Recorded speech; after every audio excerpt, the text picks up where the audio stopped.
नमस्कार, स्वागत है आपका भारत समाचार पर और मैं हूं आपके साथ स्वाति श्रीवास्तव। उपचुनाव के लिए उत्तर प्रदेश में बीजेपी ने अपना प्रत्याशी घोषित कर दिया है। लखीमपुर की गोला गोकर्णनाथ सीट से प्रत्याशी घोषित कर दिया बीजेपी ने दिवंगत विधायक अरविंद गिरी के बेटे अमन गिरी को अपना प्रत्याशी बनाया है। उपचुनाव में अमन गिरी बीजेपी प्रत्याशी के रूप में सामने होंगे। विधायक अरविंद गिरी के निधन के बाद ये सीट खाली हुई थी जिस पर उपचुनाव होना है और ऐसे में अब बीजेपी ने अरविंद गिरी के बेटे को अपना प्रत्याशी बनाया है। और समाजवादी पार्टी की अगर बात करें तो समाजवादी पार्टी ने विनय तिवारी को अपना प्रत्याशी बनाया है। अभी कुछ ही दिनों पहले अरविंद गिरी की हार्ट अटैक से मौत हुई थी, जिसके बाद उपचुनाव होने हैं क्योंकि ये सीट खाली है और अब अमन गिरी को बीजेपी की तरफ से चुनावी मैदान में उतारा गया है। समाजवादी पार्टी की बात की जाए तो विनय तिवारी को प्रत्याशी बनाया गया है गोला गोकर्णनाथ सीट से। तो ये जो मुकाबला है बहुत महत्वपूर्ण है, अहम इसलिए है क्योंकि समाजवादी पार्टी ने विनय तिवारी को उतारा है और वहीं बीजेपी की अगर बात करें तो दिवंगत विधायक अरविंद गिरी के बेटे अमन गिरी को चुनावी मैदान में बीजेपी ने उतारा है। उपचुनाव को लेकर तैयारियां तेज हैं सभी दलों की। ऐसे में समाजवादी पार्टी और बीजेपी के जो प्रत्याशी हैं उनके नाम भी सामने आ चुके हैं। समाजवादी पार्टी ने विनय तिवारी को अपना प्रत्याशी बनाया है, चुनावी मैदान में उतारा है। बीजेपी विधायक अरविंद गिरी के निधन के बाद से ये सीट खाली हो गई थी और अब चुनावी प्रक्रिया के बाद यहां पर किसकी जीत होती है ये देखना बहुत महत्वपूर्ण होगा।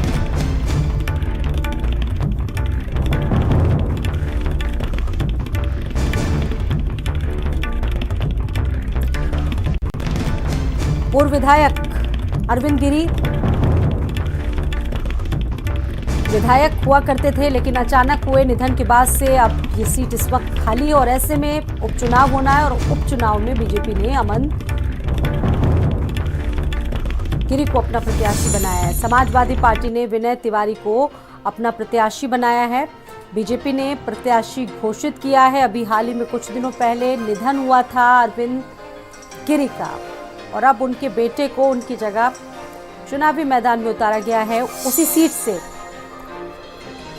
और संजय हमारे साथ मौजूद हैं। संजय, उपचुनाव की तैयारियां तेज हैं और अब ऐसे में जो महामुकाबला है दो लोगों के बीच, अरविंद गिरी के बेटे और समाजवादी पार्टी की तरफ से विनय तिवारी, कैसे मुकाबला देख रहे हैं, क्या समीकरण है और क्या कुछ है यहाँ पर, बताइए संजय।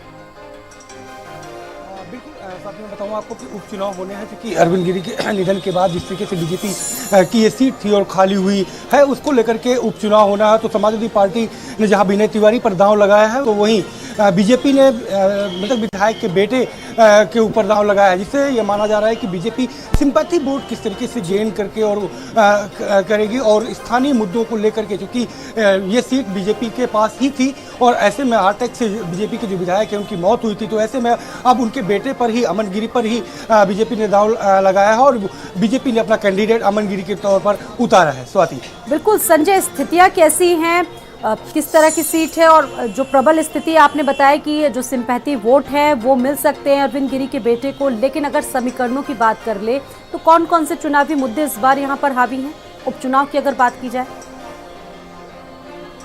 बिल्कुल साथ ही उपचुनाव को लेकर के स्थानीय के तमाम मुद्दे हैं, साथ ही साथ बेरोजगारी, महंगाई के जो मुद्दे हैं वो लगातार हैं और विनय तिवारी भी कमजोर कैंडिडेट के तौर पर नहीं है। आम चुनाव में जिस तरीके से समाजवादी पार्टी ने गेन किया था और जिस तरीके से परिदृश्य बदला है उस परिदृश्य को देखते हुए विनय तिवारी खासी टक्कर देते नजर आ रहे हैं। लेकिन ये सीट बीजेपी के हाथ पर थी तो बीजेपी कितना गेन करते हैं ये देखना होगा। स्वाति।